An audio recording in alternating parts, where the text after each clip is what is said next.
kwamba wazee ndio wanajumla.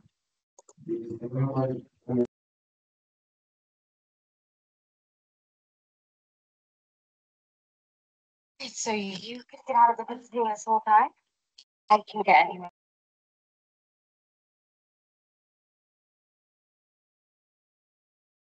Swahiba, habari za jioni. Ni siku nyingine tena CRDB Bank kupitia CRDB Brokerage Unit tunakuletea session yetu ambayo ni session ya uwekezaji. Tunajifunza mambo kadha wa kadha kuhusu uchumi, mambo kadha wa kadha kuhusu uwekezaji. Hapo ni tunazungumzia uwekezaji hususan katika soko la hisa la Dar es Salaam, lakini pamoja na ukanda wote wa Afrika Mashariki na SADC.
Yes. Samani. Naomba nipate comment hapo. Na kama kwa mtu anaweza akaongea. Hapa sasa hivi tunasikika tusikiki? Hapo uliko tunakusikia. Before Hapo mlikuwa msikii kabisa. hapo mlikuwa tusikii kabisa. Hapo mna Sawa basi naomba tunaanza upya. tunasikia. I think kulikuwa kuna shida kidogo kwenye mtandao. Tunaanza upya, tulikuwa na shida kidogo kwenye mtandao, acha niingie kwenye kompyuta.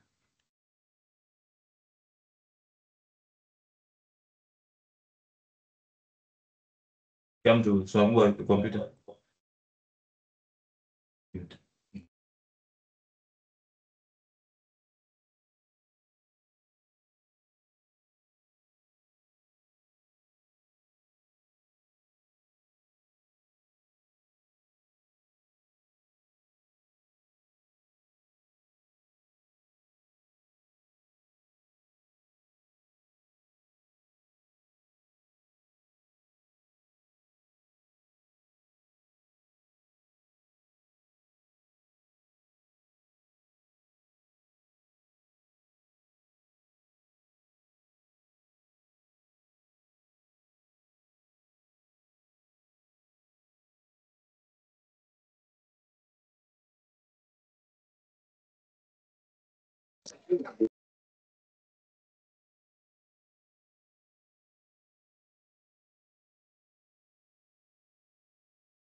Asante Ami kwa utambulisho mzuri, na kabla sijaanza naomba tu kuuliza, mnaweza mkanisikia maswahiba?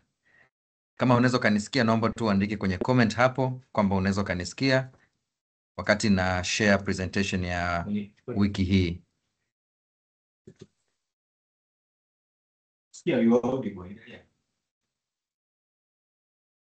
Excellent, asanteni sana. Basi kwa kifupi tu kwenye wiki hii kwenye soko la hisa tunaona kwamba turnover imekuwa imepungua kidogo kwa 0.5%, ni shilingi bilioni 3.96, close to 4 billion, na counter ya CRDB imekuwa ikifanya vizuri na imedominate kwa karibu 50% ya turnover ya wiki hii. Tunafahamu kwamba CRDB ni kampuni iliyotangaza gawio ya shilingi 65 per share, na wiki hii tarehe 7 naamini ilikuwa ni Jumatano, ndo tarehe ya ex dividend, tarehe ambayo wale wanahisa ambao watanunua hisa kuanzia tarehe hiyo kwenda mbele hawatoweza kupata gawio la shilingi 65 ambalo limetangazwa.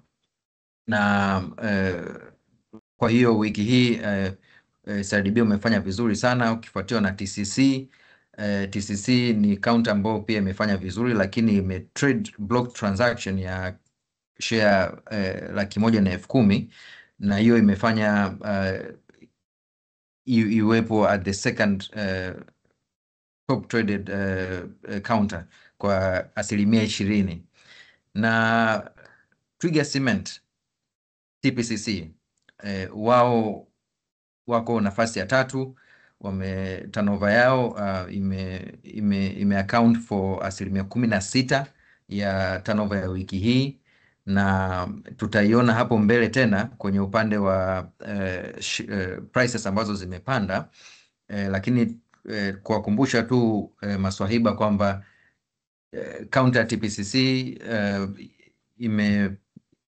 imetangaza gawio la shilingi 600 per share, na kama tunavyoona hapa kwenye gainers and losers, counter ya Twiga Cement imepanda bei yake kwa 22%, ambao ndio imekuwa kinara au ndio bei kubwa kabisa ya counter ambayo imeweza kupanda wiki hii. Imefunga na kwa shilingi 5,500 wiki hii, na hii kiukweli ni kutokana na investors wengi wakikimbilia hili gawio kubwa ambalo limetangazwa na kampuni ya Twiga. Tunaona pia counter ya Swiss au Swissport pia bei yake imeongezeka kwa asilimia karibia 14. Tunawakumbusha pia investors kwamba Swiss ni kampuni ambayo pia wametangaza gawio very recently kwa mwaka wa fedha 2024 ya shilingi 70.72 kwa kila share, na hii ni ongezeko kutokana na gawio la mwaka jana. Kwa hiyo investors wamekuwa wakikimbilia hii counter na imekuwa ikipanda bei in anticipation kwamba counter inafanya vizuri, na huko mbeleni wataweza kupata hata magawio makubwa zaidi. Kwenye upande wa counter ambazo zimeshuka bei, tunaona haswa kwenye local counters, share ya CRDB imeshuka kidogo kwa 3.7%, na hii tunaona ni kutokana na counter kutrade ex dividend. Hapa ni pale ambapo wale sasa wanahisa wote ambao watapata magawio register imeshafungwa na wanaweza kufahamu wote, na hii imefanya sasa baadhi ya wanahisa wengi wanauza hizi share na imesababisha price yake imeshuka chini.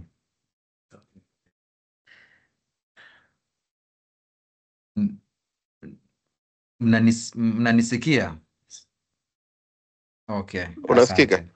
Yes, napata. Kwa kifupi hizi ni key market indicators. Kama tulivyoona mwanzoni, turnover imepungua kidogo kwa 0.5%, lakini shares pia zimepungua kwa 36%, lakini pia total market cap imeongezeka kwa 0.74.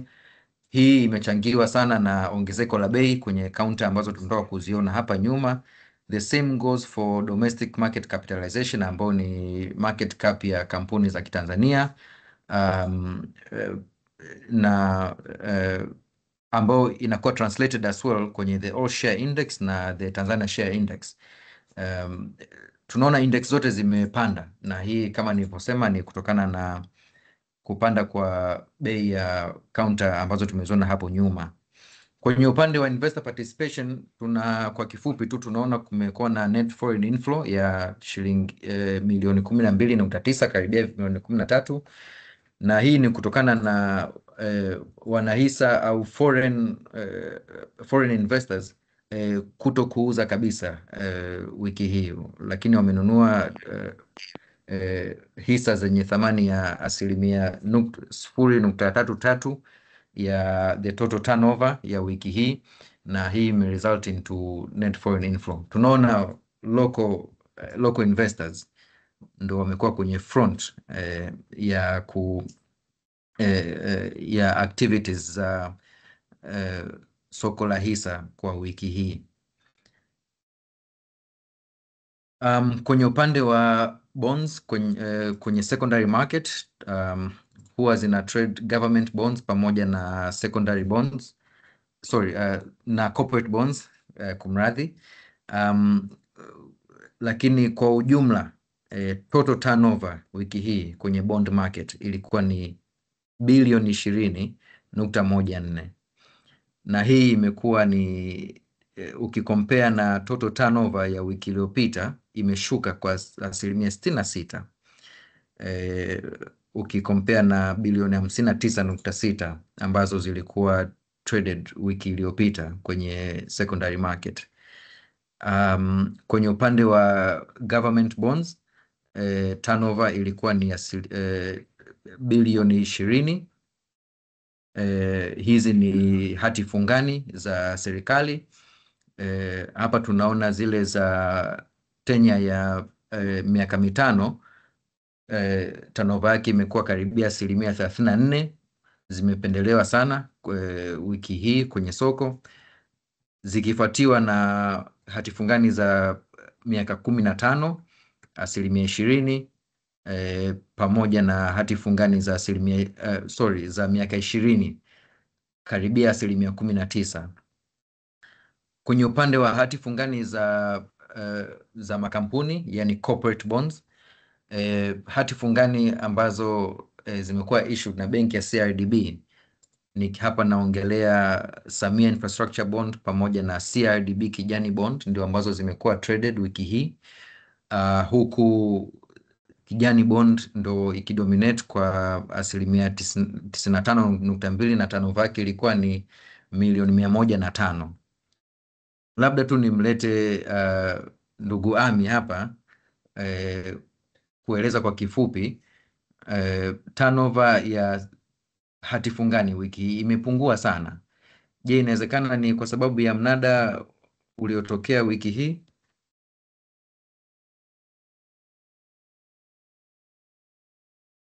Ibrahim.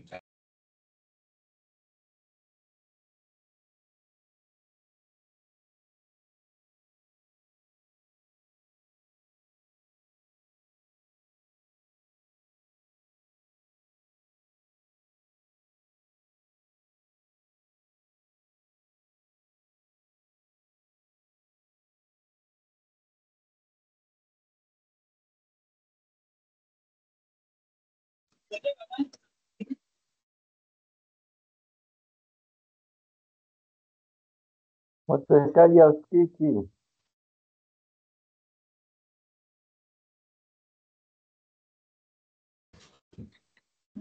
Naona ndugu Ami anapata changamoto kidogo kwenye sauti, lakini kama ilivyokuwa aliuliza Ibra ni kwamba tumeingia katika kipindi ambacho tulikuwa tuna mnada wiki hii kama ilivyokuwa displayed hapo, na mara nyingi watu wengi wana reserve hela zao kwa ajili ya kuingia kwenye mnada, kwa activities kwenye secondary market zinapungua. Lakini naamini kabisa kwamba wiki ijayo tutaona activities nyingi sana, especially baada ya kuwa na mnada ambao watu wengi wamekosa na watu wengi bado wako sokoni wanatafuta bondi kwa udi na uvumba. Kwa hiyo turnover zimepungua kidogo wiki hii, lakini ni kwa sababu naamini kwa asilimia kubwa imechangiwa na mnada, lakini wiki ijayo na expect kuona activities nyingi sana. And just to shed a light kwenye results ambazo zimekuwa displayed hapo, tulikuwa na mnada wa 25 years since January to date. Hii bond ilikuwa issued January 9. Hapo katikati tumekaa na ukame kidogo 25 years. Kwa watu wakaja very strong kwa sababu in the market sasa hivi katika bond ambazo zimekuwa issued kwenye calendar, hii ndio ina coupon kubwa kuliko zote. Na tumepata total tendered amount ilikuwa ni bilioni 794, lakini walofanikiwa kupata ni bilioni 101 tu. Acceptance ya 13% only. Na kwa namna moja au nyingine wale walionunua kwa bei ya kati tumeenda kwenye 102.8. Kwa hiyo tunaona kabisa kwamba kumekuwa na uzito kidogo kwenye serikali kuchukua hii hela, na ndio maana pia tunaweza kuwa na matazamio makubwa kwamba mnada ujao, wiki ijayo kutakuwa kuna transactions nyingi kidogo za bond, kwa sababu watu wengi walikuwa wanataka kupata. You can imagine kiasi gani cha fedha kimerudishwa kwenye soko. Imani, can you shed more light kwenye hizi results? Kwa sababu ni kweli tunaona bilioni 100 tu hapo kwamba zimechukuliwa, lakini kuna bilioni kama 600 hivi zimerudi sokoni.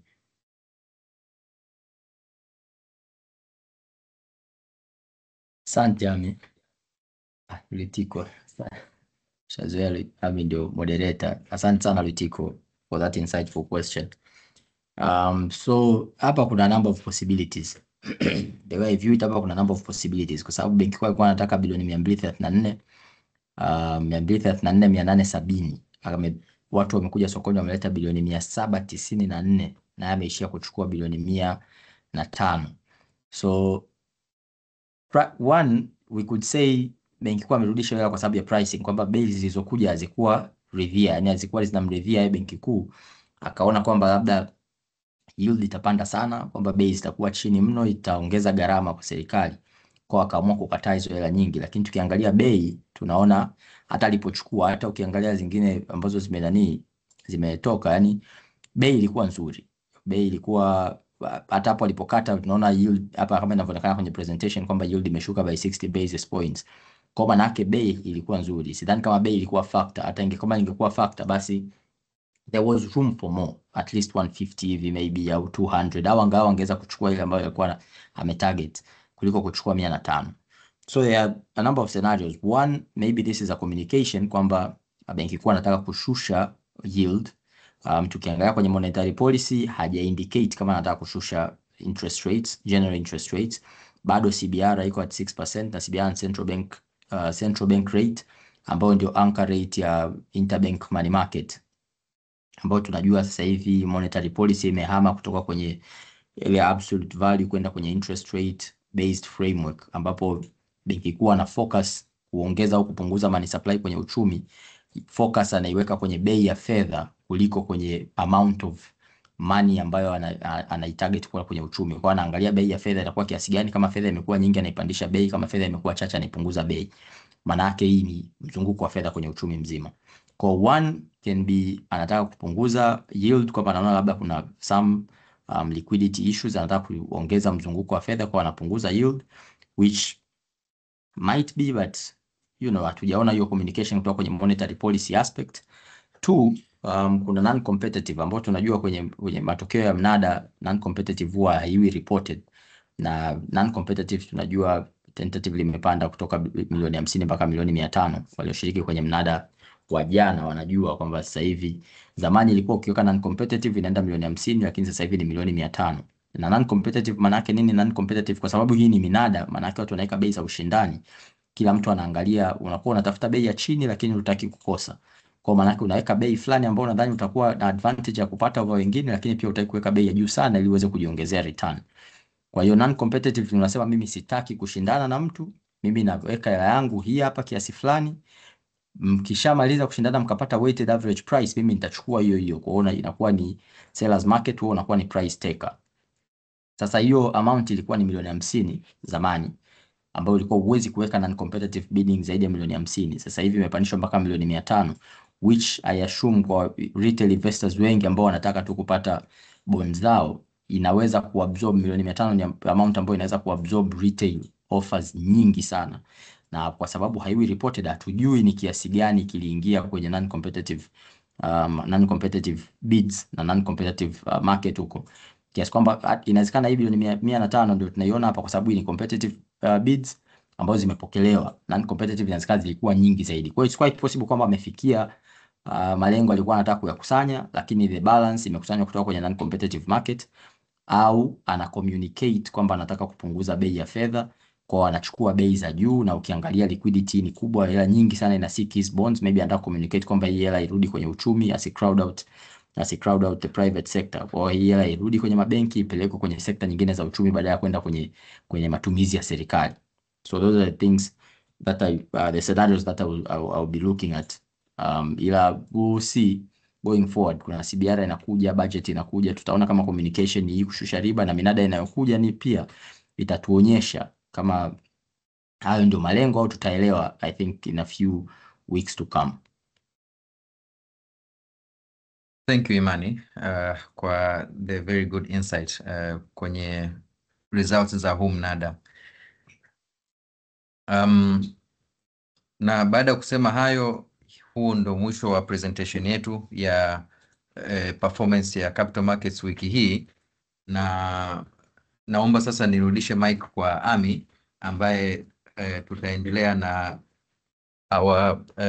our weekly theme upande wa unlocking value in mid cap stocks with a spotlight on Mkombozi Bank. Ami, karibu sana.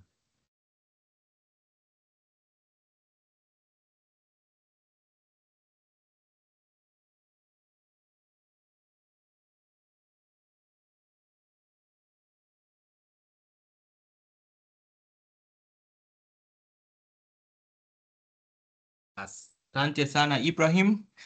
Wasikilizaji wetu, nadhani mnajua kwamba ni wiki ya 3 sasa tunaipitia hii series ya Beyond the Blue Chips, Unlocking Value in Mid-Cap Stocks. Lengo kubwa ni tunaangalia kampuni ambazo zina ukubwa wa size ya kati, kampuni ambazo kwa kawaida huwa hazifuatiliwi, zinakuwa overlooked na analysts mbalimbali, lakini zina interest kwa wawekezaji, kwa sababu kama tulivyoona presentation ya kwanza ni kwamba hizi kampuni over time, kila mwaka kumekuwa kuna kampuni moja ambayo inafanya vizuri sana.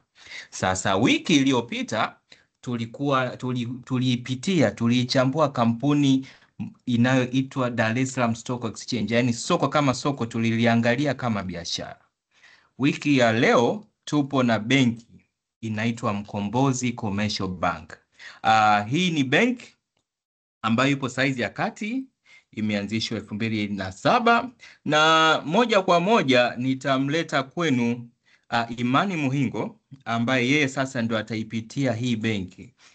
Lengo letu ni kwamba tunapomaliza hii presentation unakuwa na uwezo wa kufanya maamuzi sahihi kama unataka kuwekeza katika benki hii ya Mkombozi. Unaruhusiwa kuuliza maswali, options ni 2. Unaweza ukaandika kwenye chats. Hiyo ni option ya kwanza. Option ya pili, unaweza ukanyosha mkono tukakuruhusu uweze kuuliza swali lako kwa kunini, kwa kuongea. Karibuni sana. Moja kwa moja nimlete kwenu Imani Joshua Muhingo. Asante sana Hamid. Sijui kwa nini unaniita kwa jina langu la serikali kwenye webinar. Nashukuru, lakini na mimi niwashukuru wote mliokuja kwenye hii webinar ya leo. Kama alivyosema Hamid, tunaendelea na series yetu ya mid cap stocks ya unlocking value. Unajua tumekuwa tunapata just a recap. Kuna mwekezaji mmoja alikuja akaniuliza, kila siku ukija watu wakija wanataka kuwekeza, mna recommend stocks zile zile, ile soko kwenye halina stocks nyingine. Na sisi we took that as a challenge, tukaanza kuangalia stocks nyingine, na ukiangalia vizuri unagundua kuna value, maybe kuna vitu vya kushauri hapa na pale, lakini unagundua kuna value na watu wanaweza kaongeza value yao kwenye hizi stocks. So stock ya leo ni Mkombozi. That is what we are looking at. Kati ya zetu tulizo identify, I think 8 au 9 ya leo ni Mkombozi. Na just straight into it. Mkombozi kama inavyoonekana hapa, I'll just give a bit of a background. Mkombozi ilianza Mkombozi ilifunguliwa kama kampuni, ilifunguliwa mwaka 2009 according to their website, na target ilikuwa kuserve SMEs, emerging Tanzanian businesses, kwa ajili ya unajua yani ikitarget ilianzishwa na Tanzania Episcopal Conference. Unajua TEC ni institution moja hapo ya Roman Catholic Church. Wenyewe walifungua kwa malengo ya kuserve the undeserved au the Tanzanian emerging business community, na tutaona huko hata target imekuwa hivyo, na sehemu kubwa wamekuwa wanafanya biashara na kanisa, lakini pia wamekuwa wanafanya biashara na sehemu ambazo zinakuwa. Na Mkombozi imetoka ikawa listed mwaka 2014. Wali raise about 3.78 billion kwenye IPO yao. Walikuwa na target 5 billion, waka raise I think subscription ilikuwa about 76%, waka raise 3.78 billion na ikawa listed 2014. Going forward, by the time wamelist 2014, tunakumbuka banking sector ilipitia overall banking sector ilipitia mushkeli kuanzia 2015-16. Tunakumbuka serikali ilifanya some reformations kwenye uchumi mzima, kwenye banking sector na kwenye uchumi mzima. Tunakumbuka kuna bilioni 500 iliondolewa in deposits, iliondolewa kutoka kwenye banking sector ikapelekwa benki kuu. Hela yote ya serikali ikawa centralized kwenye account moja benki kuu. Na hiyo ikayumbisha sana deposits, lakini pia kuna reformations nyingi zilipitia pale.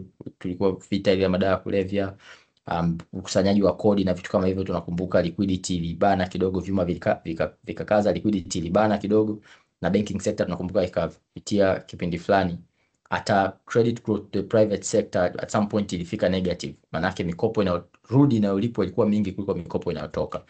Then recovery ikaja kuanza 2018 baada ya zile economic reforms kuingia kwenye uchumi vizuri, zikawa embedded. Then recovery ikaanza tangu 2018 going 2019. Hiyo hata kwa ukiangalia trend ya CRDB by 2017 2018 was the lowest point. Hata faida ilikuwa bilioni 36 lakini sasa hivi imekuja imepanda mpaka imefika bilioni 550 na ilianza kupanda consistently kuanzia 2019. So kuanzia 18 19 recovery ikaanza, na kipindi hiki Mkombozi alikuwa anatengeneza hasara. Ametengeneza hasara mpaka I think around 2020 they were still loss making. 2020 au 2021 they were still loss making, and then wakaanza kupata faida I think kuanzia 2022 then it became profitable, lakini bado walikuwa na accumulated losses nyingi. Wamekuja kuclear accumulated losses around 2023. Now going in 2024 hata watu wakaanza sasa kuulizia, kwa sababu sasa losses zimeisha na mmeshakuwa na faida kubwa, sasa hivi mmepata retained earnings nzuri, watu wakaanza kuulizia kuhusu dividends na vitu kama hivyo, but that is the back story. So then it became an interesting stock ya kwanza kuiangalia kwa sababu it's profitable, it's in a sector that is growing really fast, one of the leading sectors in Tanzania, na imesha clear accumulated losses, wamefika point sasa it's somewhat of a stock to look at, and ndio maana leo tuko hapa tunaiangalia. So nani anamiliki benki ya Mkombozi? Sehemu kubwa inamilikiwa na individuals, lakini pia kanisa. Tukiangalia hapa Roman Catholic na diocese za Katoliki na affiliated institutions, hizi institutions ambazo zina affiliation na kanisa Katoliki, lakini pia na ITEC ambayo tunajua ni taasisi ya kanisa Katoliki. Hawa nao kujumlisha na hawa, this is about 47%. So this is the largest holder wa Mkombozi.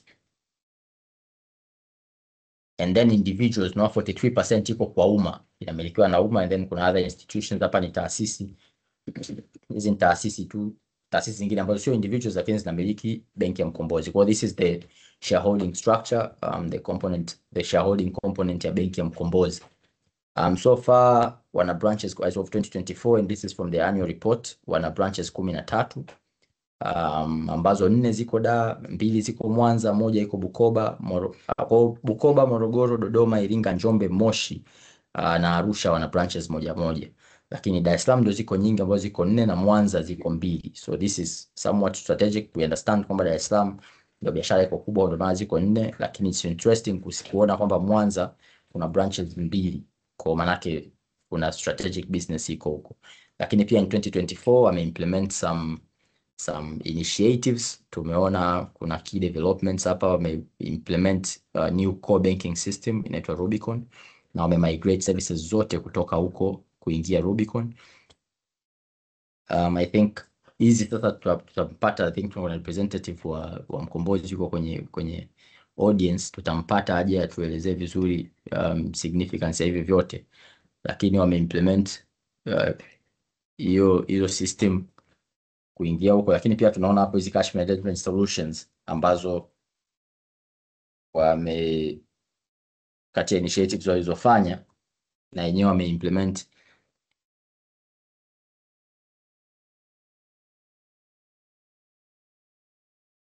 wamezindua hii school cash management solution. Wametarget shule 200 by 2025. Kwa hiyo ilianza 2024, lakini wana target by mwaka 2025 kuwe na shule 200. This is a very strategic move. Lakini pia kati ya initiatives zingine walizofanya in 2024 Penable interoperability ya ATMs na Umoja Switch. Tunajua Umoja Switch mwaka jana aliingia makubaliano na NMB kwamba ATM zote za NMB zitumike na Umoja Switch, kwa maana benki zote ambazo zinakuwa na limited capacity ya kuextend ATMs throughout the country wanaweza kutumia through Umoja Switch, wanaweza kutumia ATM za NMB. Kwa sasa hivi maana yake services za Mkombozi zinaweza kupatikana, mtu akitaka kudraw hela kutoka kwenye account yake ya Mkombozi anaweza kaingia kwenye account ya NMB kupitia makubaliano, anaweza akatoa hela.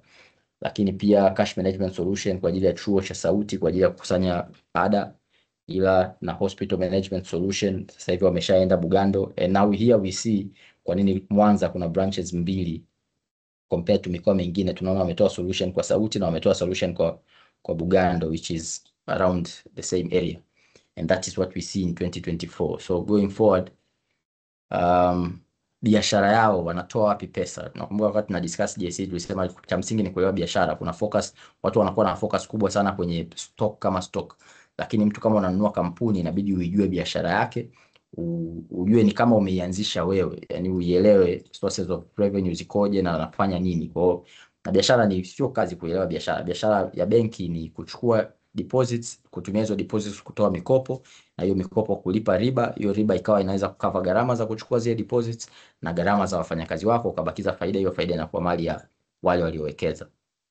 For revenue streams za benki za Mkombozi, lakini pia za banking sector nzima, interest income is the largest earner. Na interest income hii ni riba ambayo benki inapata kutoka kwenye mikopo iliyotoa, basically. Kwa mikopo inawezekana imeenda kwa umma, kwa private sector, au imeenda kwa serikali, lakini yote ni mikopo. Kama amenunua treasury bond ni mikopo, kama amepeleka pesa kwa umma yote ni mikopo. Kwa Mkombozi revenue, hiyo interest income kwa mwaka 2020 kwa kota ya kwanza ilikuwa bilioni 8.3.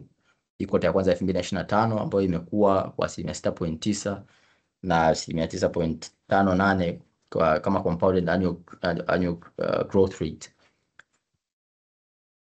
Hii 9.58 ni kwa miaka mitano, compounded annual growth rate ya miaka mitano. Non interest income kota ya kwanza ni 2.5 billion, kota ya kwanza mwaka huu, ambao kwa mwaka imekuwa kwa 42%. What an impressive performance. Total assets sasa hivi zimekuwa kutoka, sasa hivi ni bilioni 295. Kota ya kwanza 2025 ni bilioni 295, lakini zimekuwa kutoka bilioni 210 mwaka 2021. That is a growth of 85 billion shillings.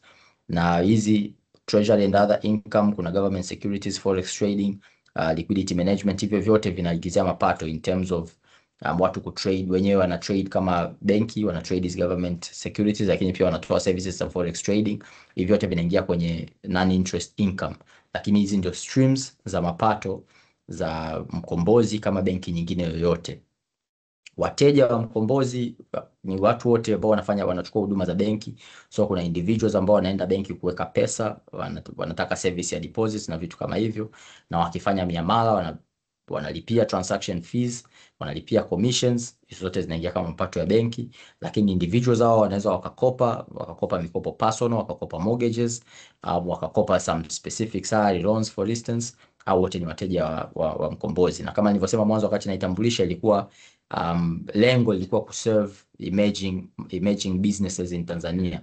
Kwa SMEs ni sehemu kubwa ya vision ya Mkombozi, na wanatoa kama working capital loans, microfinance, group finance na business advisory. Wana serve sana sehemu kubwa ya SMEs. Institutions pia sana makanisa. Tumeona kwenye reports nyingi za Mkombozi wana ushirikiano mzuri, kwa sababu ni benki ambayo imeanzishwa na kanisa na initiative ya kanisa. Hata solutions, kati ya solutions wanaotoa moja hapo ni ya kukusanya sadaka ya kanisa, tutaona hapo mbele. Kwa wana serve institutions sana makanisa. Advantage moja alionayo ni customer loyalty. Kuna community trust. Tumeona zaidi ya mawakala 20, I think about 29 wako kwenye parishes za makanisa. Yani ni parishes za makanisa ndio mawakala wa Mkombozi, ambao inawapa loyalty.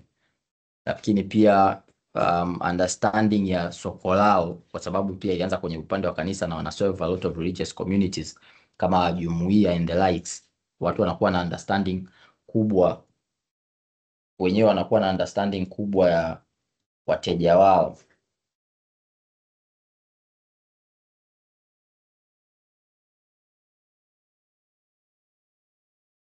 Lakini pia wanatoa personalized services, direct relationships hapa kwa wateja wao, competitive position. Wana exposure kubwa, kama walivyoanza walitarget SMEs na emerging businesses, kwa wana exposure nzuri kwenye SMEs. Lakini pia wana mawakala wako wengi, I think mawakala wako around 500 so far.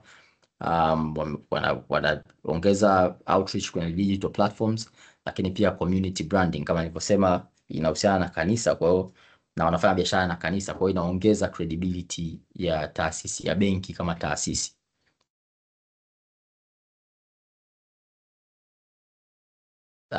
Kama tulivyoongelea hata wiki iliyopita, tuliongelea sasa kampuni kweli inafanya biashara, lakini kitu gani kinaipa advantage? What is the competitive advantage ya kampuni husika kwenye sekta waliopo? Na tunajua sekta ya benki ni one of the most competitive sectors. So what is unique, what is specific and unique from Mkombozi? Na kikubwa kama nilivyogusia kwamba kuna hiyo ya kuhusika na kanisa ambayo inaleta credibility, strong Catholic roots, ambayo wanafanya biashara na zaidi ya parishes 70. Inaleta credibility, inaongeza uaminifu, yani inaongeza watu kuiamini kwa sababu ni benki ya kanisa, lakini inapata endorsement vile vile kutoka kwa viongozi wa kanisa. Lakini pia kwa watu kwa mfano Sadaka Digital, so very specific services zinatolewa. For instance, Sadaka Digital, mtu kusema anatoa kutoka Mkombozi anahamishia benki nyingine, Mkombozi ndio ina hiyo kitu kuna specifically kwa sababu ina serve taasisi za kanisa nyingi, yenyewe ndio ina serve hicho kitu na inaielewa. Kwa ni ngumu kwa mteja wa aina hiyo kuhama kutoka benki hiyo kwenda benki nyingine, ila pia ana focus na a specific segment of customers, na kama nilivyosema mwanzo wakati inaanza ilikuwa na malengo ya kuserve sehemu fulani ya jamii, lakini pia ina serve taasisi za kidini nyingi, na kuendana na taasisi za kidini tunaona exposure na au solution wanazotoa zinaendana na vitu ambavyo you would see the church active in, kama shule, mahospitali na vitu and the likes. Hata solution wanazotoa ziko focus na vitu vya aina hiyo. Tumeona pale mwanzo sauti, tumeona hospital management solution kote. Kwa hiyo ni niche focus ya benki, wana focus na some specific segments. Sasa the story that we have told, lakini ndio mapato au the financial aspect of this business that we have seen is focused on emerging businesses, on SMEs. It has deep roots and relationships with the church, na wana niche market yao, kuna credibility kwa sababu wana association na kanisa, tumejua malengo yao kuanzishwa na mpaka hapo walipofika. Sasa quality ya biashara yao ikoje? So for the last 4 years, if you look at interest income, imepanda toka bilioni 22 mpaka bilioni 30 mwaka 2024. Consistently mwaka 2022 na 2023 ilikuwa hapo imesimama kwenye kama bilioni 26, lakini mwaka 2024 imefika bilioni 30, na profit after tax tunao bilioni mwaka 2021 ilikuwa loss making, lakini imepanda mpaka imefika bilioni 9 mwaka 2024, ikileta earnings per share 388 mwaka 2024, na PE ratio ikiwa 1.4 kwa bei ya leo na earnings per share 2024. Mikopo imekuwa toka bilioni 107 tunaona mpaka bilioni 162, na sehemu kubwa tutaona mikopo, exposure ya mikopo hapo chini, lakini tunaona portfolio ya mikopo ikiendelea kukua, na hii inaendana na strategy zao, lakini pia inaendana na banking sector nzima kwa ujumla kwenye uchumi. Tumeona ikiperform wonders in the last 4 or 5 years. Kwa hiyo the banking sector is performing well, na wenyewe na strategy, Mkombozi na strategy zao the same has happened. Tunaona hii portfolio imekuwa, this is 62%, almost 60% in 4 years. Portfolio yao imekuwa kiasi hicho. Cost to income ratio tunajua this is kwenye banking sector ilikuwa tena, sasa 2021 hapa tunapoona hapo ilikuwa 90%, ilikuwa ni pain point hata kwa benki kuu, kiasi kwamba akaitolea cycle ya benki yote yenye cost to income ratio zaidi ya 55% asiweze kulipa dividend, na zaidi ya NPL ya 5% na asiweze kulipa dividend. Tutaona NPL hapo mbele, lakini cost to income ratio tunao wameshusha toka 90% mpaka sasa iko 57%. It's a bit higher, it's a bit above the threshold ya 55% ambayo benki kuu ameisema, lakini it's a significant improvement kutoka mwaka 2021 ambayo ilikuwa 90%. Ikiwa cost to income ratio 90%, maana yake gharama za uendeshaji wa hiyo benki ni 90% ya mapato yake. Kwa hiyo inabaki 10% tu kabla ya kodi. Hiyo ndio haijaenda kwenye gharama za benki. Na mind you, this is net interest income. Net interest income unajumlisha na non-funded income, ndio unachukua unatoa zile gharama. Kwa kuna interest expense hapo bado ilikuwa haijaingia. Ndio maana tunaona 2021 walikuwa bado wana hasara ya bilioni 2, lakini that has improved. Kwa right now only 57% of their revenue goes to operational expenses za benki. Loan to deposits imepanda polepole, imetoka bilioni 59 sasa hivi imetoka 59%, sasa hivi imefika 75%. We know loan to deposits ya banking sector nzima iko around 90% na more than 95%, which means mikopo imekuwa kwa kasi sana kuliko mobilization na deposits, hususan in the last 3 years ambapo credit growth to the private sector imekuwa in double digits for a while. Kumekuwa na expansion ya biashara, the economy has been doing well. Na hii tunaona hapa maanake 2021 59% ya deposits zao ilikuwa imetolewa kama mikopo, lakini sasa hivi 75% ya deposits imetolewa kama mikopo. Inaonyesha kwamba biashara imekua and they still have room to grow, kwa sababu kama sekta nzima loan to deposit iko zaidi ya 95%, wao iko 75%, maana they still have room to grow, kutoa mikopo zaidi.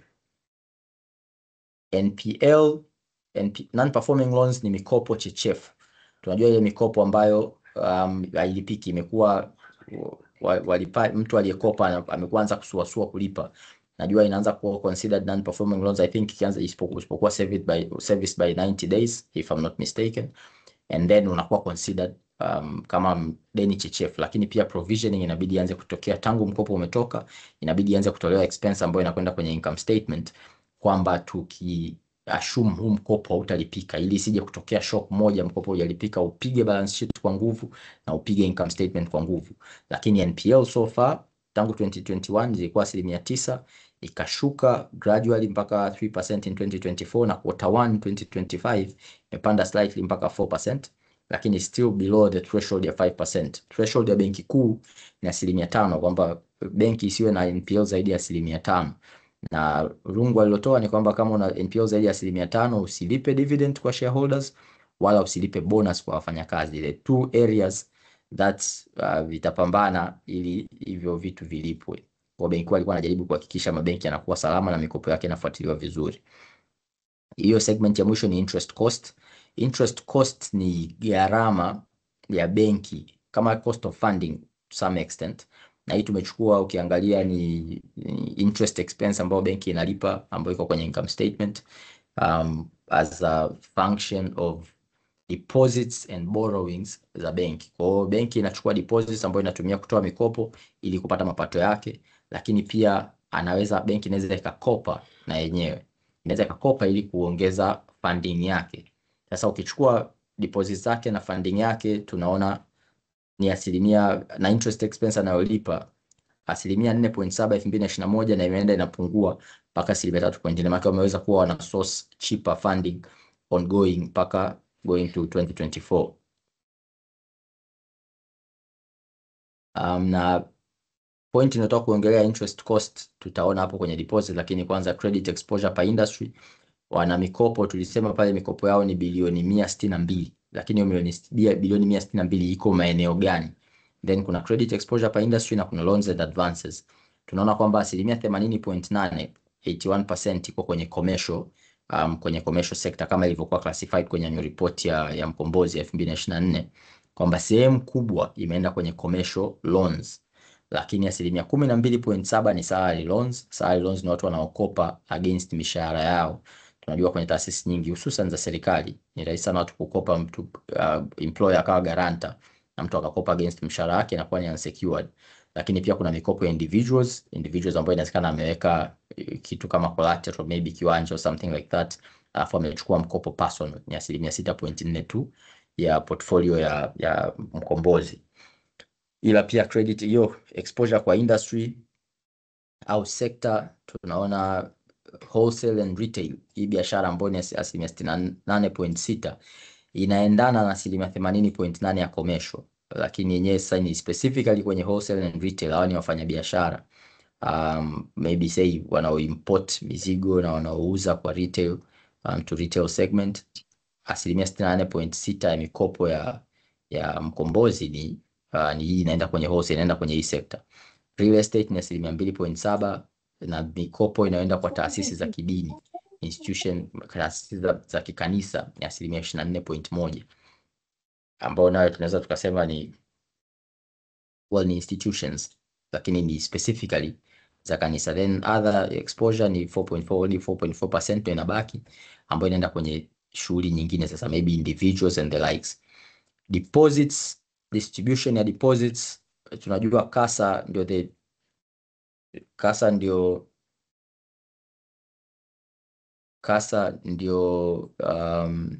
the cheapest type of deposits a bank could have.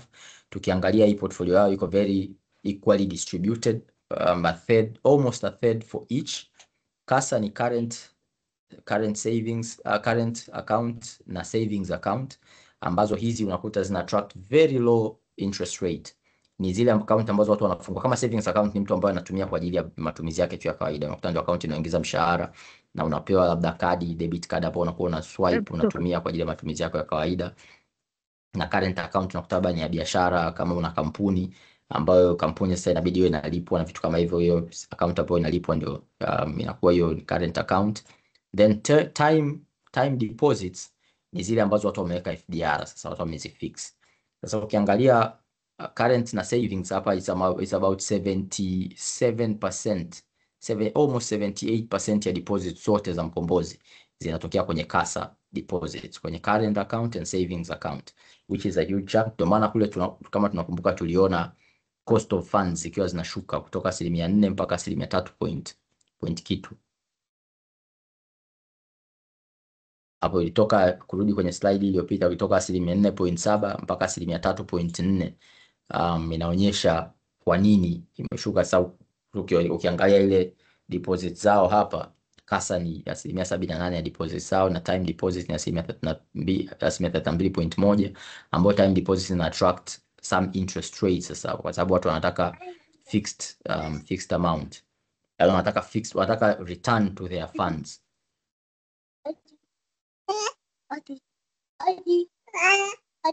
Sasa kwa shareholder, what can you do? I mean kwa investor, mtu anataka kuinvest, what can you do? Year to date bei ya Mkombozi imepanda by 1.9% and sasa hivi iko shilingi 550.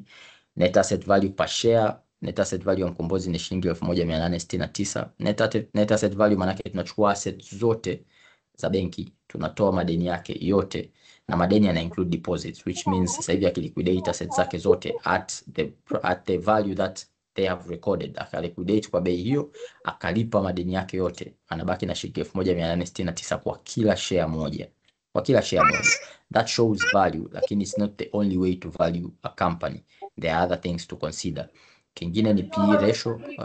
Tunakumbuka tuliangalia PE ratio ya DSE last week ilikuwa around 12, ya Mkombozi ni 1.4. Hii ni earnings per share za mwaka 2024. Ukiangalia na bei ya Mkombozi sasa hivi ni 1.4 times. Kwa hiyo bei ni 550, earnings per share 384 according to the annual report. Na tulisema kama tunakumbuka kwenye webinar iliyopita kwamba one way of interpreting na PE ratio ni kwamba kama kampuni ikiamua kulipa gawio 100% ya faida yake anayopata, 100%, itakuchukua muda gani?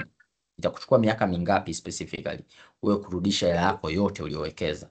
So in the case of Mkombozi, kama akiamua kulipa 100% ya gawio, manake dividend earnings per share 384, akiamua kulipa yote kama dividend, itakuchukua mwaka mmoja 0.4. 0.4 sio miezi minne. 0.4 I think ni miezi kama 5 hivi. Kwa mwaka mmoja kama na miezi 5 wewe kupata kurudishwa hela yako yote, and then from there going forward ikawa ni faida. And PE ratio ya 1.4 by any way you look at it ni ndogo. And one way I think this could justify a profitable stock to trade at 1.4 times PE ratio ni kwamba benki haijawahi kulipa gawio. Imekuwa na performance, imekwenda kama nilivyoelezea pale mwanzo, imekuwa profitable. Ilikuwa bado ina accumulated losses, wameclear accumulated losses, lakini pia cost to income ratio ilikuwa above na NPLs ilikuwa above the threshold ambayo imewekwa na benki kuu. Kwa they were still not able to pay dividends. If they will be able this year, then we will see. Lakini so far hicho I think ndio kimefanya kampuni imekuwa ina trade at 1.4 PE ratio, which means wakitangaza gawio it's quite possible hii bei kaenda. Tumeona impact kwenye Twiga Cement ambapo gawio limetangazwa shilingi 600, sasa hivi bei imepanda by 22% in a week.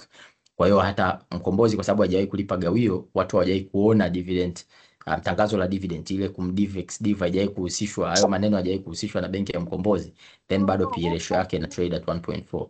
Lakini price to book ambayo inaendana na NPV, the price of Mkombozi is just 29% of the book value of Mkombozi. The price is just at 29%, 30%. This shows a deep discount kutoka kwenye bei, and sababu ndo kama hivyo nasema, kwa sababu haijai kulipa gawio, kwa watu bado wanaiangalia kama kampuni ndogo, but then it's important to look beyond ya hivyo vitu. So long term prospects, na hapa tumeangaa kutoa na mipango ya benki yenyewe. Wanaangaa rising middle class inapanda kwa kasi. Tunajua kwa mfano mishahara ya serikali imeongezwa, tumeona kampuni zingine zimeanza kuongeza mishahara mpaka kwa 100%. Manake inaongeza disposable income kwa consumers mmoja mmoja. Kwa wao wanavyoongezeka na kipato chao kinavyoongezeka, hiyo kitu inapandisha matumizi ya financial institutions kama benki, na kama benki iko focus na the emerging businesses na emerging side middle class ambayo inakuwa, then biashara yao market itakuwa. Lakini pia wameangalia, wanaona 22% tu wa Tanzania ndio wako banked, ila 76% wana financial access, which means the balance inakuwa covered sana sana na MNOs. Na kama umo kuingia kwenye MNOs, market ni teknolojia. Kwa hiyo if you leverage on technology, you can get access to the 76%, say 54% ya the market that is not covered by banks, lakini ina access to financial services, form of financial services. Ila pia wame-upgrade core banking system in 2024, ambayo I think nayo ni same one area. Kama wame-improve, manake lazima watakuwa waliona challenges kwenye iliyopita, wakaona ambayo inaweza ika-improve biashara, then waka-upgrade, then we expect to see some improvement kwenye operations zao kwa kuchukua core banking system mpya. Ila wana focus pia kwenye undeserved businesses. Tunajua that area is growing very very fast. Informal sector Tanzania ni kubwa, na inavyokuwa uchumi unavyozidi kukua na serikali inavyozidi kujaribu kuformalize watu, kukusanya kodi and the likes, hizi kampuni zina formalize. Ikiformalize zinahitaji formal financial services, lakini pia zinavyokuwa zitahitaji mikopo, kwa watahitaji kuformalize. Sasa wale ambao tayari walisha target kwenye undeserved businesses au SMEs and emerging businesses, inakuwa rahisi kwa sababu wanakuwa relatable na aina hiyo ya biashara.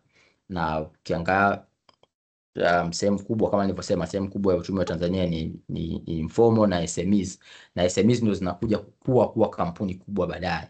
So unaweza ukaserve SMEs 100, hata zikitoka 3 zikawa the likes of Azam and the likes, tayari hiyo ni biashara kubwa sana. Kwa hiyo that is the focus of the bank. Easy key takeaways ni kuconsider tu kwamba kama nilivyosema, that's a deep discount. Value, bei ya Mkombozi ni 29% ya book value ya net asset value ya benki, na PE ratio 1.4. Hiyo ni deep discount. So kama bei iko chini, then mtu ukijiridhisha sasa, you need to contact your financial advisor, your investment advisor, come to CRDB. Lakini ukijiridhisha, you start accumulating at lower prices. Siku akilipa gawio, then you might see the difference, you might see that gap being covered. Lakini angalia, fuatilia mapato yao, fuatilia performance yao wanavyoendelea going forward. Lakini pia don't put all your baskets in one, all your eggs in one basket. Na inabidi uwe na long term view, kwa sababu ni kampuni ambayo banking sector nzima imerecover, na kampuni ambayo tumeona ikiwa na positive trend from 2021 coming in 2024 na 2025 kwa ya kwanza kumekuwa na performance nzuri. Maana unavyowekeza kwenye hisa pia usifanye sio kama una trade forex, sio unataka kuingia leo na kutoka kesho. You need to have a long term view. Ndio maana tumefanya hii series ili watu waweze kuelewa biashara ambao wanawekeza, sio wanataka kununua tu hisa na kutaka kesho upate faida ya haraka.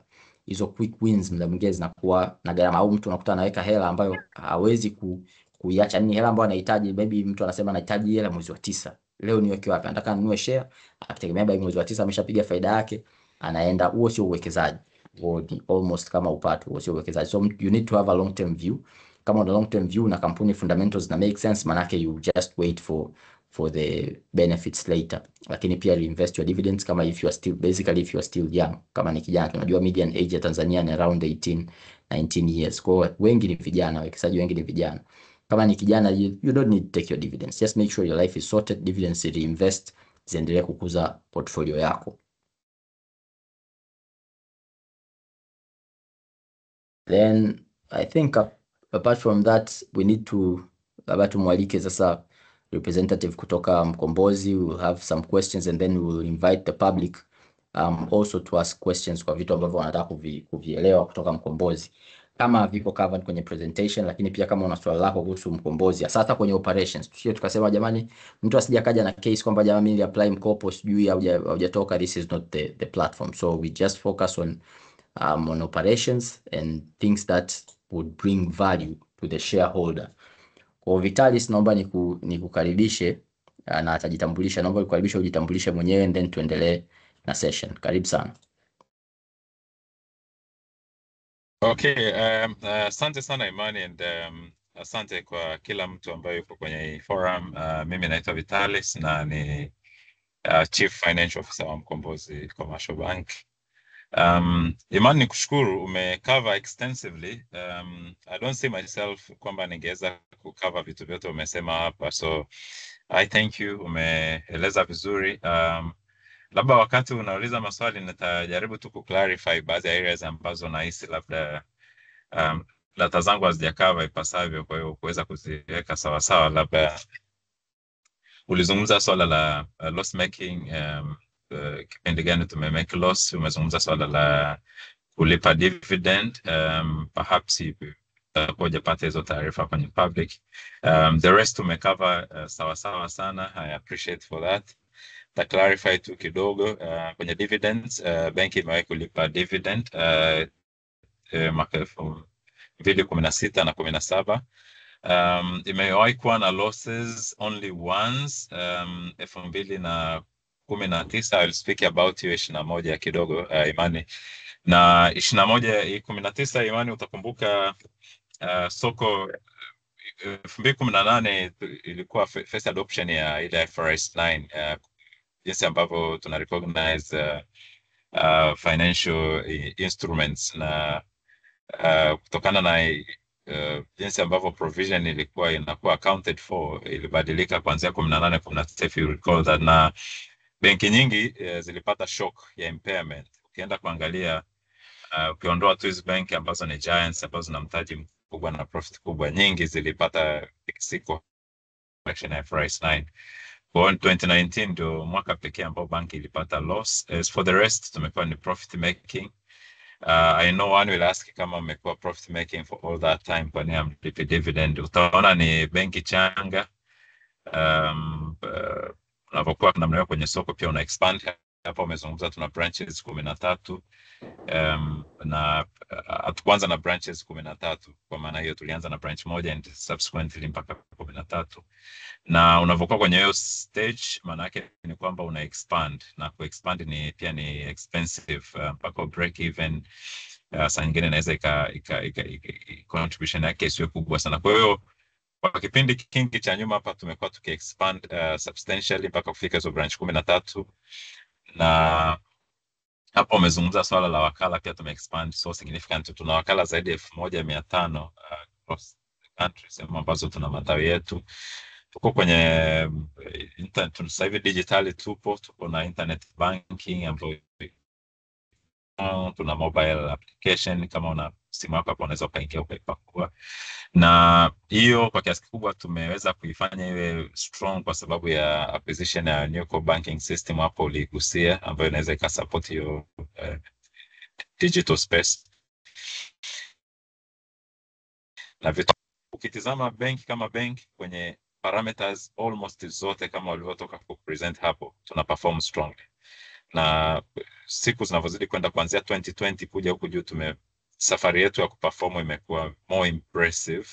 Ukienda kwenye results zetu utaona tumepost strong profits consistently, na I can see a very good future. I've seen it na kaendelea kung'aa kwa tunapoelekea.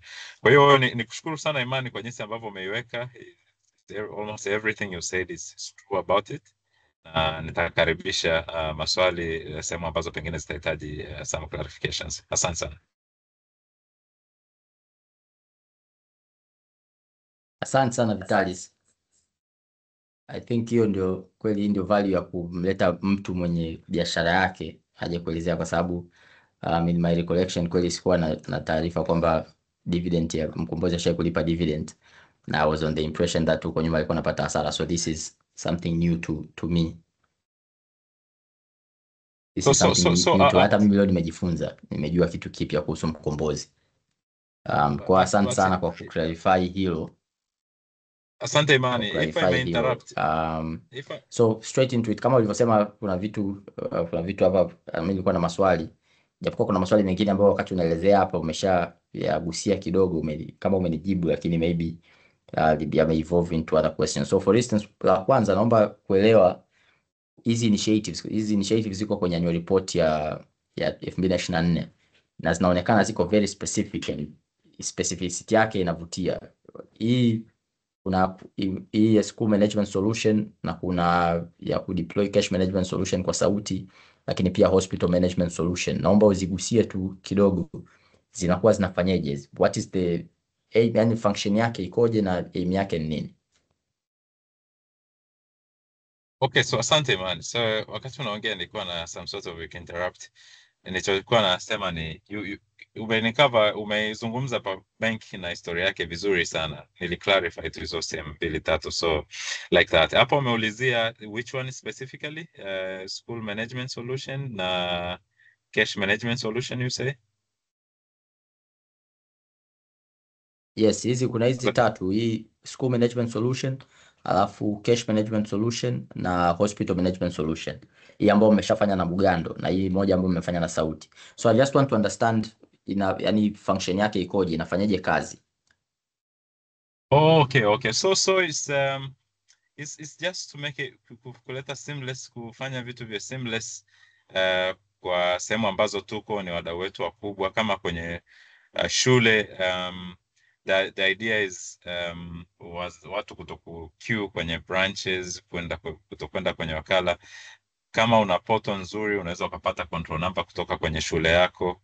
Control number itakuwa generated na utaweza kulipa kupita kwenye applications zetu, inakuwa ni straight. Nimeona hii ni common kwa sokoni sana. Sasa wazazi hawaendi sana tena kulipa kwenye mabranch kwenda kulipa school fees. Ni unapata control number kutoka kwenye shule ulioko, ambao tayari tumepartner na shule nyingi, pengine sitozitaja specifically hapa, lakini ni shule nyingi tumepartner nazo.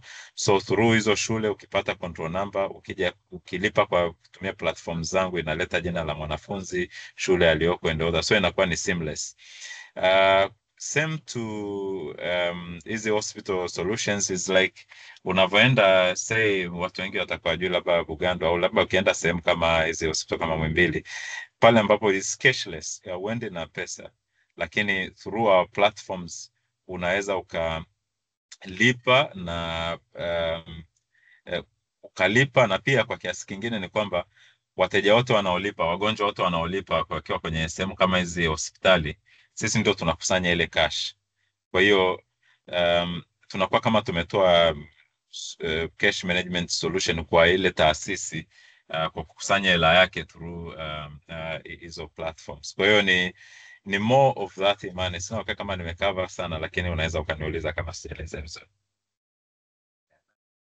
Yes, umecover. That is well understood, Vitalis. Asante sana. So kurudi sasa kwa pale niliposema kwamba kuna maswali mengine ambayo inawezekana umeshagusia, ambayo ilikuwa maswali yangu, kwa sababu nilikuwa nataka kuuliza kuhusu dividend, kitu ambacho watu wamekuwa interested sana, lakini kwa sababu benki tayari kumbe ina historia ya kulipa gawio, then sijui kama benki, if you can shed a light kwenye dividend policy kama hiyo iliyotumika wakati wanalipa gawio hiyo 2016 17, kama ipo dividend policy na dividend policy ya Mkombozi ikoje?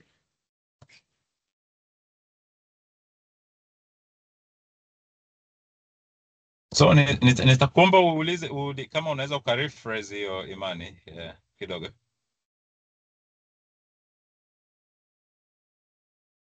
Yes, Vitalis. I think phrasing imekaa hivi kwamba ukiangalia sasa hivi you have a very strong earning per share, na kwa kiasi kikubwa tunaamini kabisa kwamba in case Mkombozi ikitoa dividend, I believe kabisa kwamba hii price itakuwa unlocked kwa sana sokoni, kwa sababu pia tumeweza kuona kabisa kwamba most of the market ni dividend oriented. Tumeona hiyo kwenye CRDB, tumeona hiyo kwenye Twiga Cement, na of course you guys are performing very well. The NPLs are down, najua cost to income is almost there, especially kwa kuangalia quarter 1.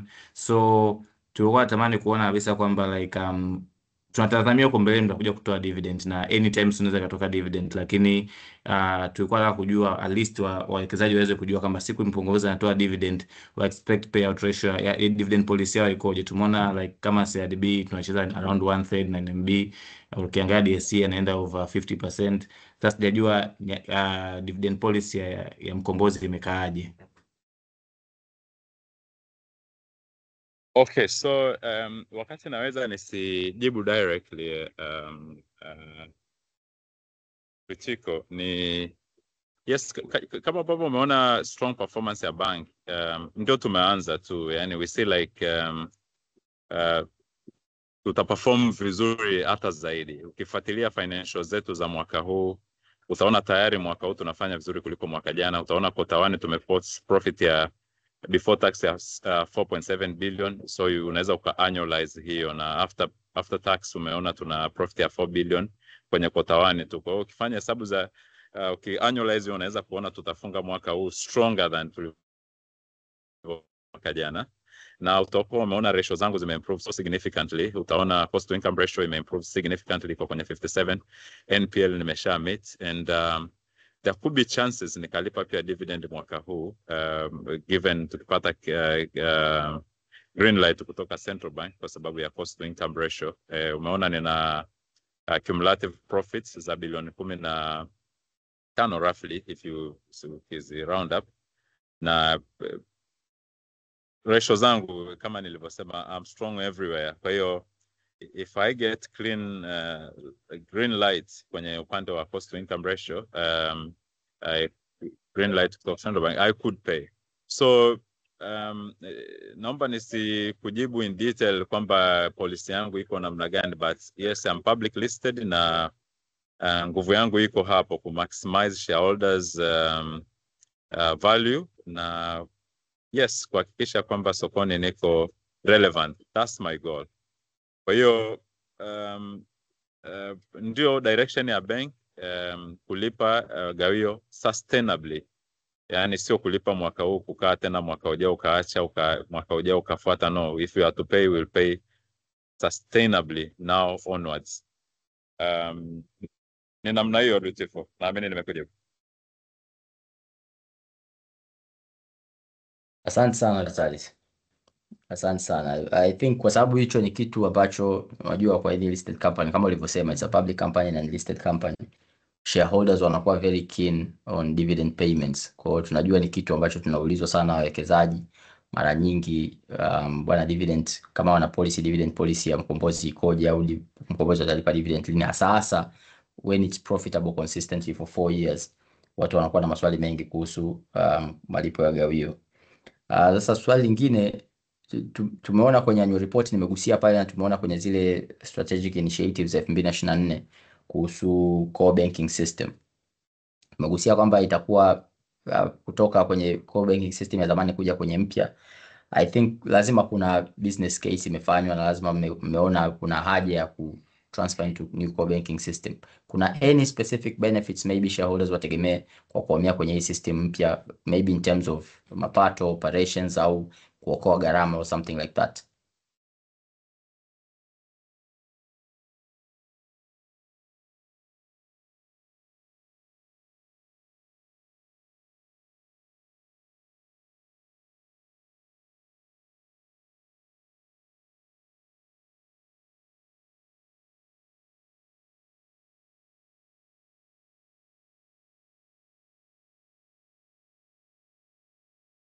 Kama unaongea Vitalis, kama unaongea bado umemute.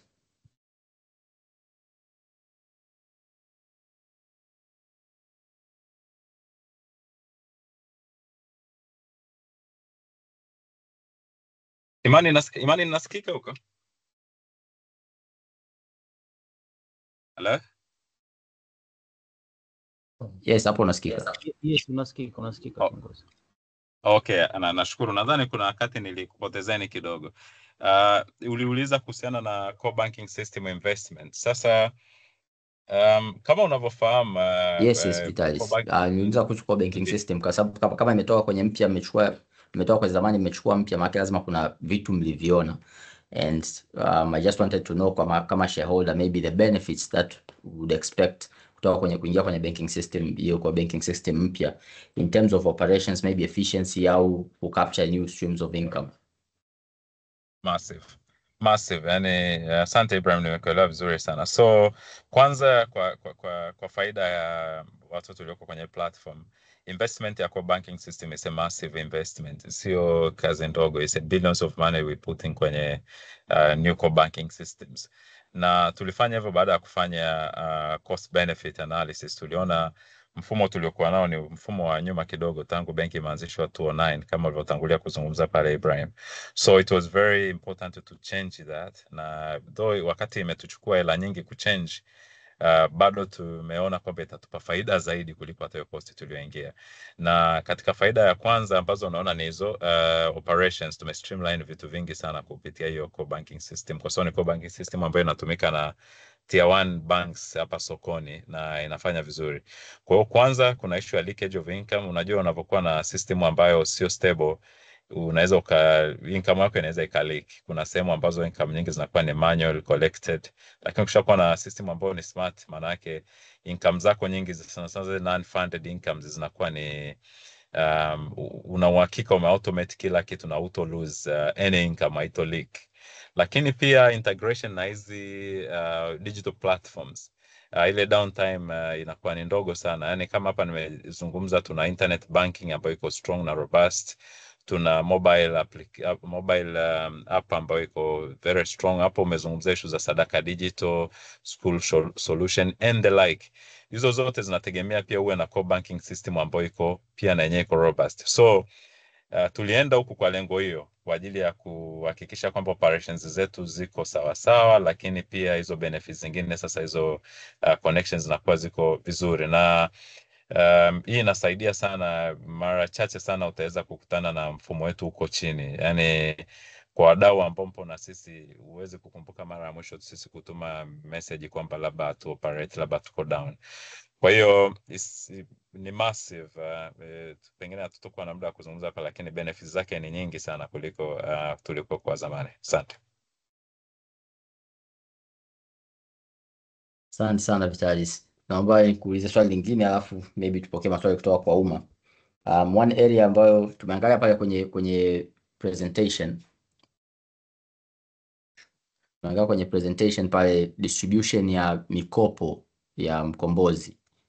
Hapa ambayo inaonekana kwenye presentation hapa, hii loans and advances, tunaona 81% iko kwenye commercial. Sasa commercial ni neno fulani very generic.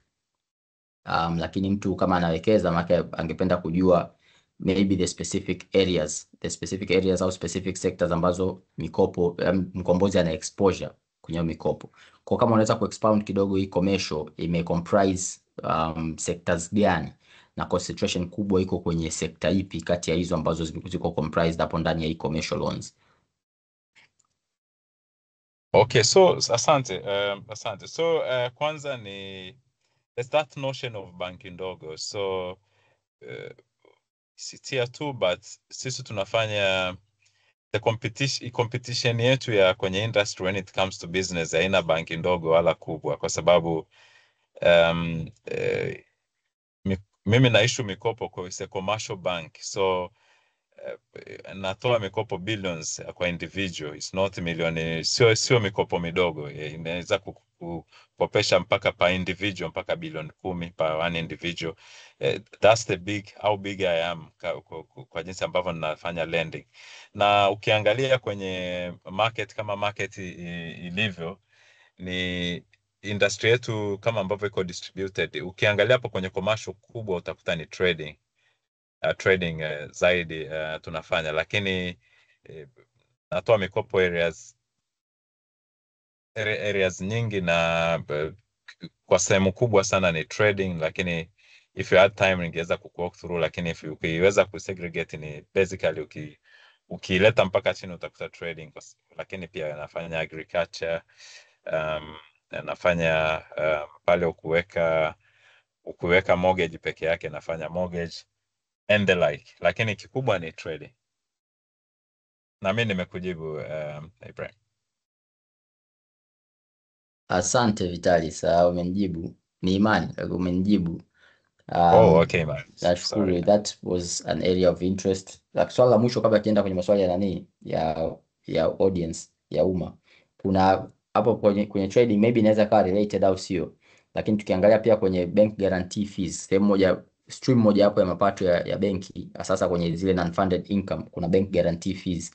Hii bank guarantee fees imekuwa kwa kasi sana toka 2021. Toka bilioni 21.5 mpaka bilioni 257.4 2024. Sasa tukaangalia pia contingent liabilities kama labda ni guarantee ambayo benki inatoa kwa taasisi ambazo labda zina LCs or the likes. Tukaona contingent liabilities, benki haina contingent liabilities kabisa. Maybe if you can enlighten us, easy source ya kinacho drive hizi guarantee fees kama revenue zinatokea, origin yake ikoje?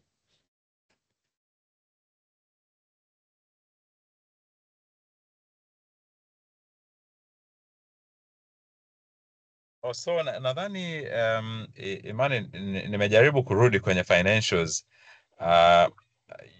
Naweza kuwa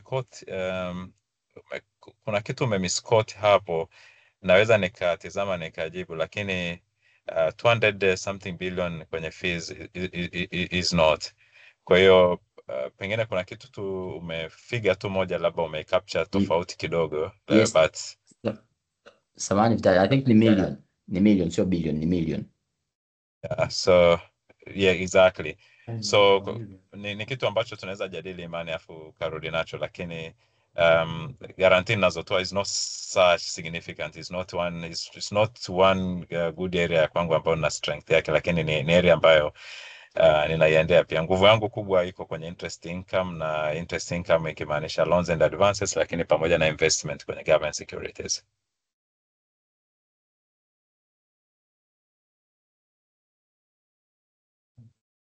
Asante Vitalis. Sawa, kuna maswali kutoka kwa audience. Kuna mmoja anauliza Bwana Minhaji anauliza kuna strategic plan ya 5 years to come.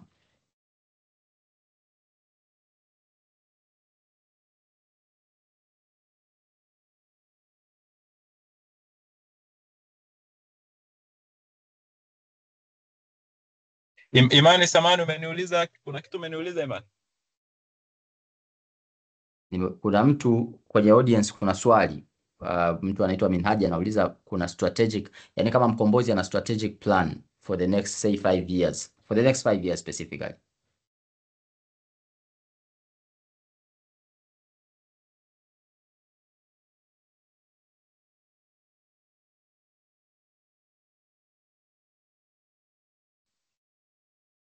Imani, nahisi nili break kidogo, samani. Pole Bwana Vitalis. Nauliza issue ya strategy. Nasema kuna mtu kwenye audience kauliza swali kama Mkombozi wana strategic plan for the next 5 years and if it's public. Oh no, it cannot be public. Yeah, we have tuna strategic plan yetu ya muda mrefu tu ambao tunai-revise, tunai-review sana na kuifanyia kazi periodically. Ndio maana tunaendelea kufanya vizuri, kwa sababu tuna goals ambazo zinatulead, lakini for some reasons strategic plans huwa sio public information, and I think is not from Composite kwa wote, lakini plani tunao ya muda mrefu na ndio inayotuguide sasa. Imani, kuna swali lingine kutoka kwa kuna mkono kutoka kwa Brian. Okay, Brian na ku unmute. Thank you Imani. Good evening everyone. Nilikuwa nahitaji tu kujua, still interested katika namna gani. Cha kwanza I'd like to commend CFO kwa namna ambavyo Mkombozi imefanya impressive katika kuhakikisha kwamba cost of funds ziko very low. Kwa mimi my question ilikuwa ni kutaka kujua tu what exactly is the strategic advantage ambayo Mkombozi inayo. Naelewa kwamba kuna hela nyingi za kanisa zinapita huku pamoja na zile sadaka nyingi, lakini I'd like to know like what exactly is this moat, kwamba labda aidha makanisa yaruhusiwe kupitisha hela katika benki zingine. I know that's not the case, lakini what exactly is it ambayo inahakikisha kwamba sustainability. What I'm trying to see is the sustainability. For how long will Mkombozi be able to ensure that the cost of funds is maintained at this extremely low level? Kwako Vitalis. Okay. So thank you, brothers. Kwanza kabisa, ukitizama ze performance zangu, I'm very efficient. Ukitizama in terms of cost zangu za operations, overall cost of operations, I am very efficient. Annually na spend roughly 17 billion, ambayo compare na peers, I am top there. You get them Iman to check. Kwenye benki za size yangu on operation expenses, I am very efficient. That one I can say boldly. You can check. If you take like 22 banks, utanikuta kwenye top 3 kwenye efficiency ya non-operating expenses kwa benki ambazo zina size yangu. Kwenye non-funded, basically umeulizia hapo interest, kasa yangu, interest expenses. It's just a strategy na niche market nilionayo, na utatizama kwenye loan to deposit ratio yangu. Imani alizungumzia pale mwanzoni, Imani ulizungumzia pale mwanzoni, niko namna gani, ni ratio yangu ni 75 ukilinganisha na market ilivyo. Consistently mimi nimekuwa ni very liquid. I've never been to any liquidity crisis, even near to liquidity crisis, tangu benki imeanza, na focus yangu kubwa imekuwa ni kwenye kumobilize cheap deposits all over kipindi chote. Sasa hiyo ni mdau wa mwanzo pale aliuliza strategy nilionayo, je, ni ya muda gani, iko namna gani, lakini yote iko centered hapo to mobilize cheap deposits, and hiyo ndio imekuwa focus kwa muda mrefu, na ndicho maana unaona kwamba cost zangu za operations ziko low, both hizi za operating expenses, lakini ukiangalia pia za interest expenses pia, cost zangu ziko low. Yani kwa kifupi niko very efficient na niko centered hapo, mobilize cheap deposit all across.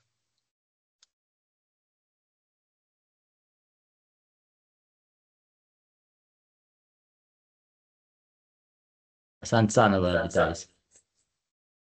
Asante na Brian kwa swali lako. Kuna maswali mengi kwenye comment section, sema mengi ni kama yana expound. I think atachukua muda mrefu. Sijui kama maybe I'll just shoot this one. Vitalis, kama una any statistic unaweza uka share, kama hauna basi, kama ipo hapo on the top of your head, basi ni kitu ambacho unaweza ukaja ukafuatilia baadaye. Kuna mtu kwenye audience anauliza what is the bank's current market share in the SME segment and how has this evolved over recent years? Okay, so I believe mdau aliuliza atanivumilia. So like kama ambavyo tulitangulia kusema, I haven't paid dividends tangu 2017 for some reasons. Reason ya kwanza ikiwa ni expansion. Unavyo expand uwezi rudisha tena mtaji, una expand ili utengeneze base nzuri ya kulipa dividend consistently. Lakini pia hiyo hit ya IFRS 9 2018 2019 ile ni ground in a way kwa hicho kipindi. Kwa hiyo value yangu ya hisa sokoni imepungua. Power yake ni 1000, lakini utaona imetrade between 540 mpaka 580 hapo. Imecheza hapo kwa muda mrefu. Lakini I know the reason why. Ni kwa sababu hiyo investors wengi, including myself wa Kitanzania, uone pesa. Yani kama Imani vile ulivyotangulia kusema kwamba kuna investors ambao investment yetu tunaifanya kama ni FX hivi. Yani ukiweka hela leo unataka kesho uione, lakini utaona hata giant banks ambazo leo zinajivunia kwamba zinalipa dividend, ukiangalia safari yao mpaka waje kulipa dividend pengine ilikuwa ni safari ndefu kuliko ya kwangu. Kwa sababu kama benki imeanza 2009 alafu imelipa dividend miaka 7 baadaye, you can tell. Kwa hiyo price yangu imetrade low kwa sababu hizo, but I believe kwa performance ambayo sasa hivi banki inafanya, nategemea kuona hiyo price ikienda inakotakiwa kwenda. Sina hakika kama nimejibu hilo swali kwa kifupi, but yeah, that's the concept around it.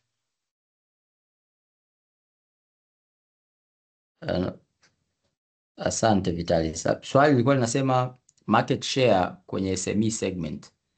Sijui kama uliongelea hiyo, lakini na how it has no. evolved over recent years. Okay, so Kwamba unajua coverage ni SME, kwamba mna sehemu kubwa ya portfolio ni SMEs, sasa market share ya Mkombozi kwenye SME segment hiyo coverage. I think it's a long question, lakini if there's anything you can say about it, tashukuru.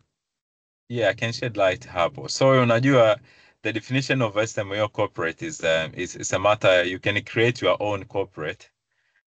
What is my corporate unaweza kuta kwa benki nyingine ni SME, and what is the SME kwangu inaweza kaa kwa mwingine ni corporate, depending on jinsi na define. Lakini nikitizama soko langu, nikitizama wateja wangu wengi, I would say ni SME, I'll put it that way. But off-head, I would admit sina statistics za share ya Tanzania yote alafu mimi na share kiasi gani, but what I can say ni kwamba significantly wateja wangu wengi ni SME, na ndiko ambako mimi napata margin na biashara kubwa zaidi. But if you have forums in the future, that one naweza nikaja na hiyo statistic pengine.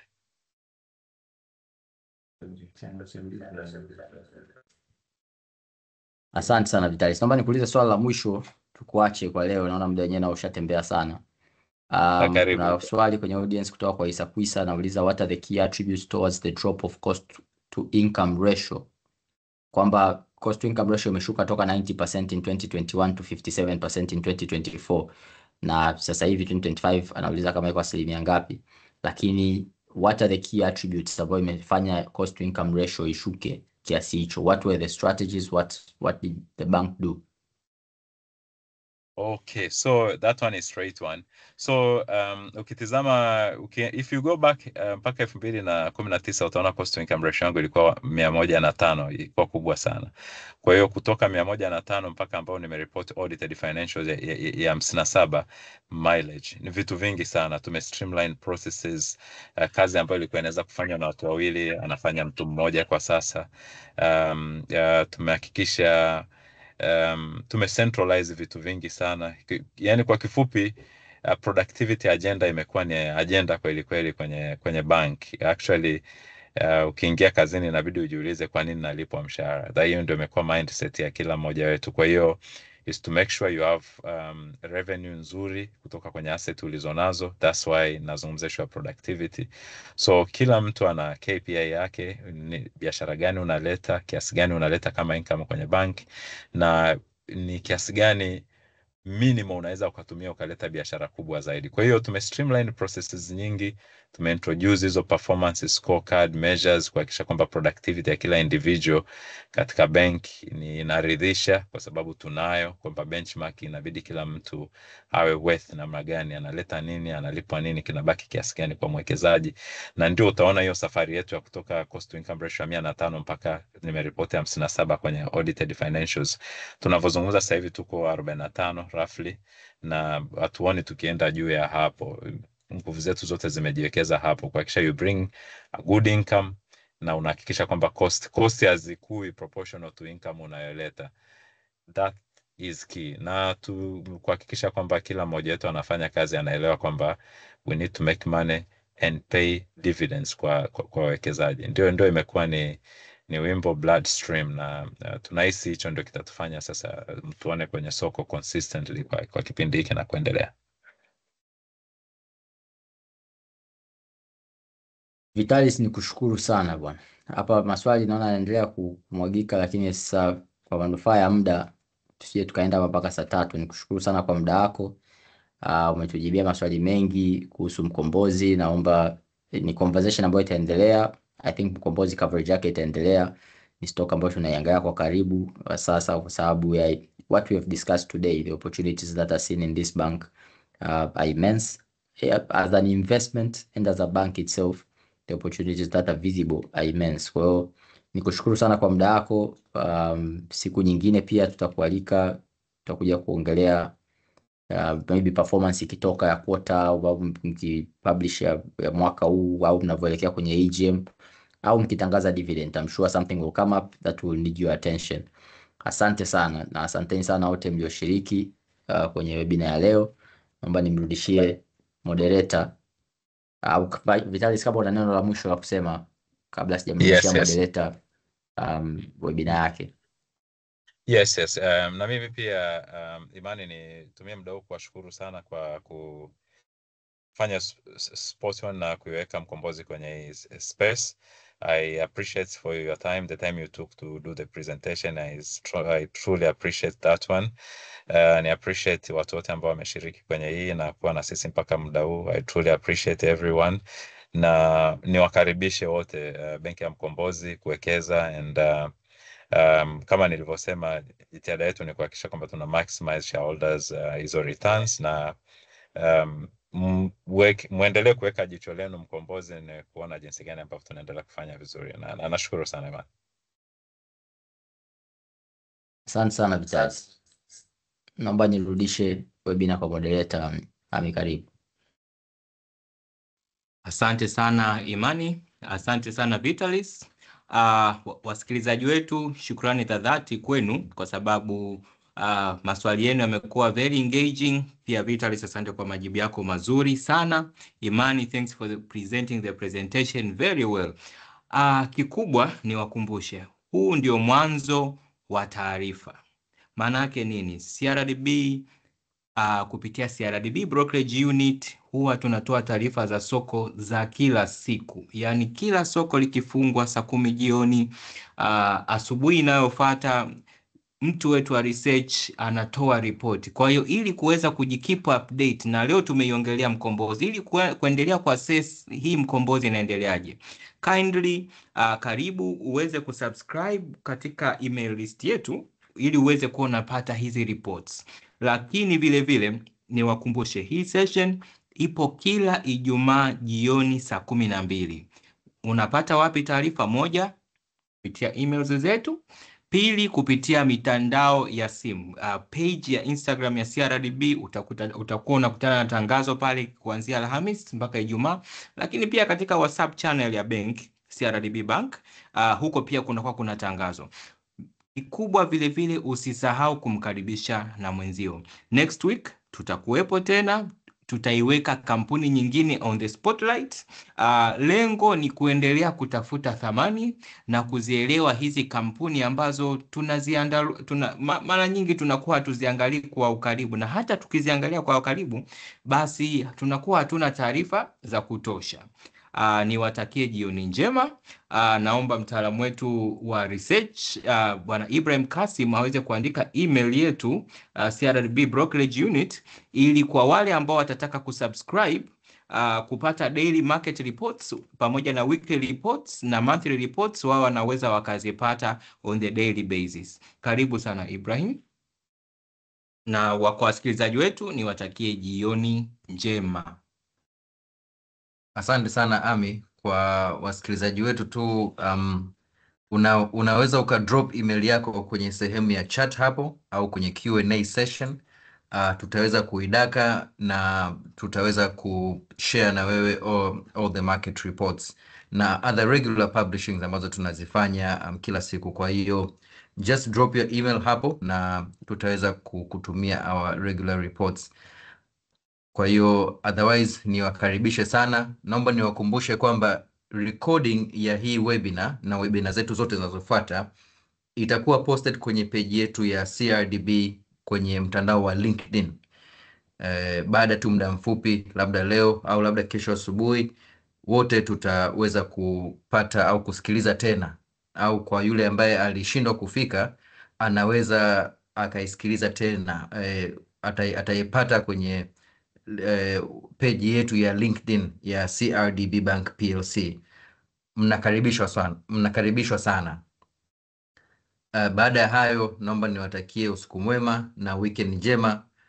Tukutane hapa hapa wiki ijayo Ijumaa. Asanteni sana.